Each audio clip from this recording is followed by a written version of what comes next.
It's been a lot more relaxed, a lot less oppressive. I suppose I loved being down in Oak Gerard doing the Celebrity Bonnet Store. I was up and down twice a week on average.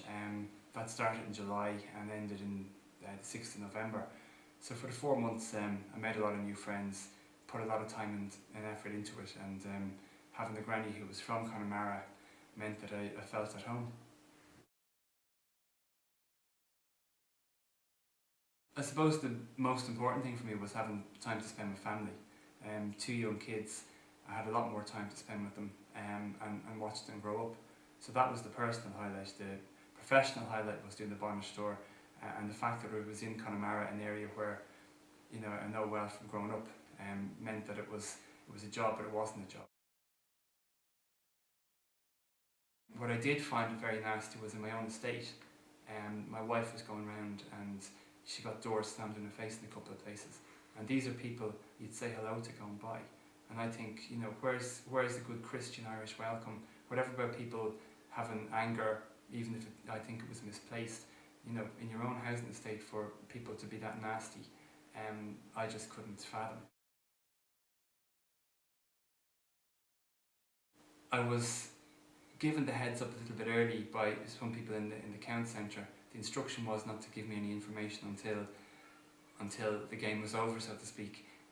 Someone did get in touch with me and said that your votes in Lucan, they're only at 6% or whatever, and I said 6% in Lucan, what estates? And I knew straight away, if there are areas where I used to be getting 20-25%, there's no way I was going to get elected. So I just said, rather than drag it out, let's just concede. And I said I conceded with good grace, because you take it on the chin. Yeah, I got kicked out, fair enough, I'm not going to moan about it, so be it. I suppose the most difficult thing I found is that although I'm qualified as a journalist and well able to interview people as well as be interviewed, I've been pigeonholed a little bit. People like writing stories about Paul Gogarty, or they like having a bit of a laugh, and I don't mind having a bit of a laugh either, but it's very difficult to get work in the line of maybe interviewing people, doing serious interviews as opposed to doing skit stuff. And I don't mind doing the skit stuff, I'll do it anytime. But my background is professional. I worked as a journalist for 10 years before I ever got elected to Dáil. I'm well capable of it. So if someone wants to ask me to take over from Vincent Brown, I'll gladly do it.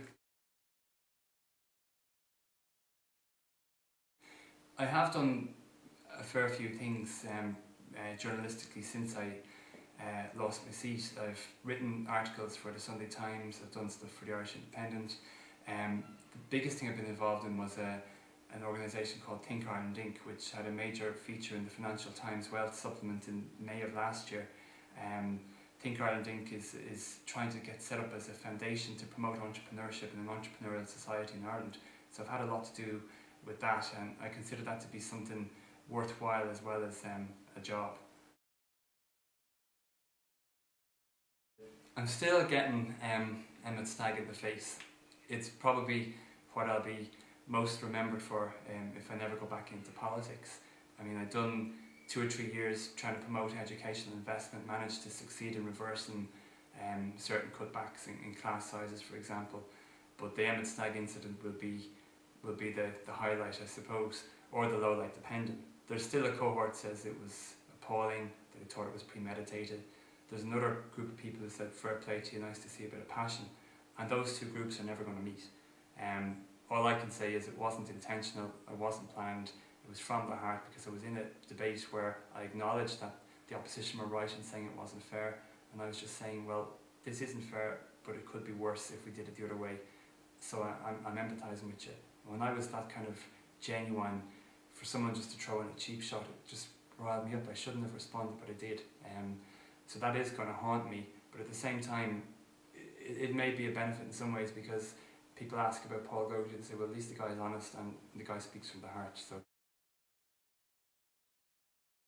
it was amazing that it went viral so quickly and was around the world in 15 minutes. My brother was able to text me from the States saying, you're on the telly over here within an hour. It just shows that people are interested in as well. you look at the many debates in Dáil Éireann that don't get any coverage. Many of the time I've made contributions late at night on issues that I felt were of huge importance, and every politician thinks their issues of huge importance, but the media didn't cover those issues. They tend to cover the pithy, snappy bits that aren't real news, if you know what I mean. There was a documentary shown on RTE, and they asked me what would I like to do after, if I didn't get re-elected, and I said, well, I'd love to record an album or write a book, but I'm a journalist by training, so I'd probably try and get some media work. Now, for whatever reason, probably to make me look like an idiot, they took out the bit about being a journalist by training, and they just left the bit, record an album, write a book. So here's Walter Mitty, fancies himself as a rock star because he's been on Twitter a few times. It was nothing like that. It was just kind of, what would you like to do? So I'd like to get some work, and if I have time, I'd love to write a book, and I'd love to do some recording. That was a fairly straight statement, but by leaving out the bit about the media, it just made me look like someone who's a little bit delusional or has ideas about their station sign. For years, people have come up to me in the street. One guy used to be in Ballykissangel, come up and gave me, I don't know, a £20 note or something, and he said, oh no, you should do musicals. That's what you should do. You're very good. I'm not saying I'm world class, but I can sing, and some of the songs I write have got a good response, and there's worse fools who have recorded stuff, so I figured, why not? So that's what I'm doing now that I have some downtime. I'm going into the studio. I've recorded 3 songs already. I'm going to keep going until I have an album's worth. But I'm going to release a single first as a kind of a tester. It's most likely going to be one I only wrote about a couple of weeks ago, back in the start of January, called Know You All My Life.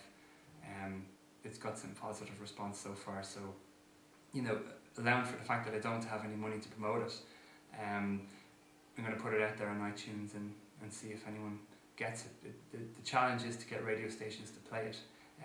I don't want to be going on to the Pat Kenny show or onto some radio discussion, here's a former Green TD who's released a record. I'd rather people say, well, here's a record by someone who happens to be a Green Party TD. We think it's really decent, people might like it, we'll give it a few plays and see what the response is like.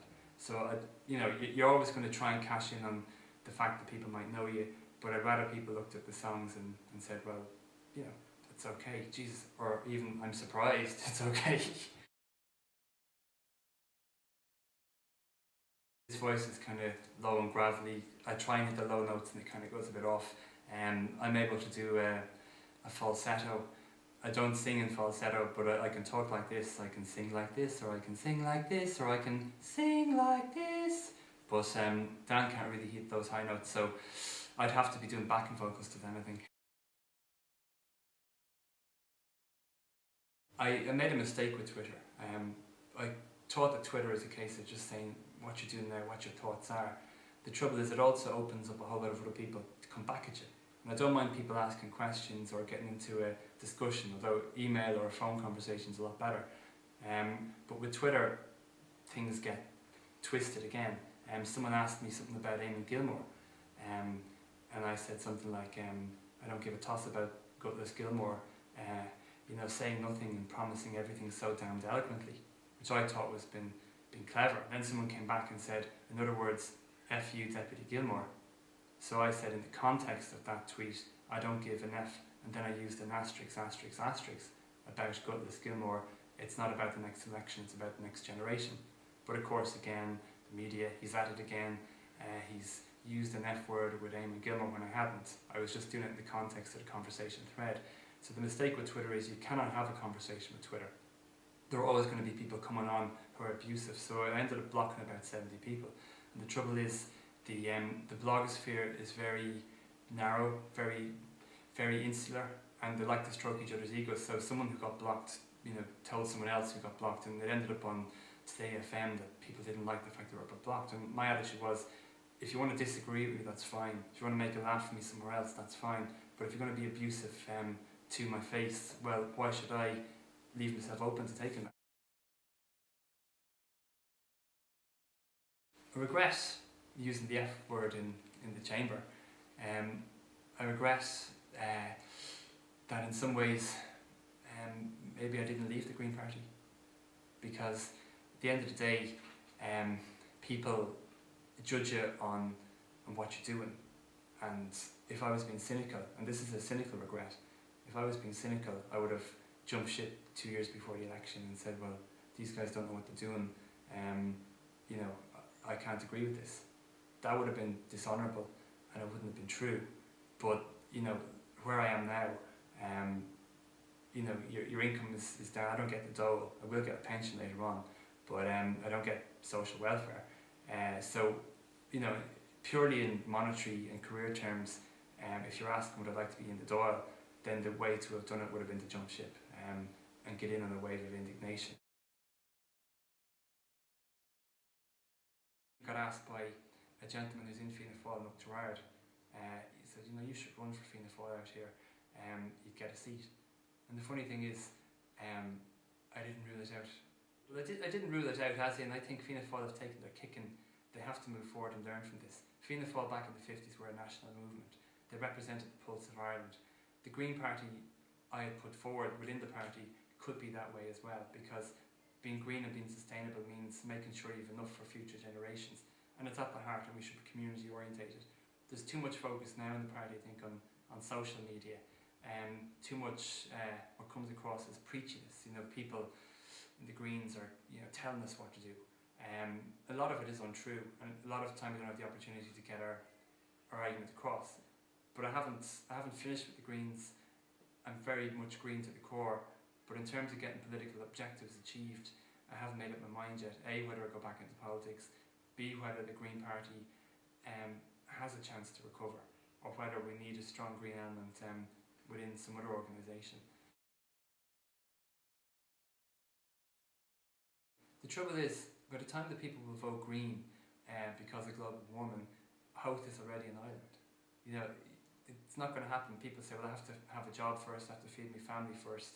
So any green organisation has to look to those issues. The only thing I like about politics is talking to people on the doors or political achievements. I hate all the rest of it. I hate all the waffling and bull, to be quite honest. So I'd be doing it as a vocation. What I love doing is writing. I love singing. They're things I would do even if I didn't get paid. But I would do politics as a vocation, as a sense of duty, because I feel, and you know, a lot of people are like that, and more people should run for office, so I mightn't get elected again, but I still think I might end up running at some stage. I can see the headlines here already. When you ask the question about whether people get jaded with Fine Gael and whether Fianna Fáil make a comeback, but I'm going to say it anyway. The headline would be, Gogarty calls the electorate stupid. But what I'm saying is that there are some very intelligent people out there who think about how they make their voting arrangements and then vote 1, 2, 3 in order, and they go all the way along the ballot paper. And then there are some really stupid people who vote for you for no real reason, and they don't think about it, they just vote for you because either they know you or they like the look of you. And then there's people who don't vote for you because they've read something stupid in the paper or they just have an idea and they don't open their minds. So some of the electorate are thick as hell. Some of the electorate are very clever, and most of the electorate are in between. Like, people make decisions based on who they know or their communities or who's going to work best for them. That's understandable. But I do think Fianna Fáil will make a comeback. I do think Fine Gael's vote will go down, not by that much, but people were stupid enough to be taken in by the promises made by Fine Gael and Labour. There is a better way than austerity. We're going to do it differently. They're doing exactly the same thing. As far as politicians go, I think Enda Kenny's a nice man. He's a decent, genuine guy who cares about the country. I wish he'd be a little bit more straight at times, but it seems that most politicians have that problem, and that's why they keep getting elected.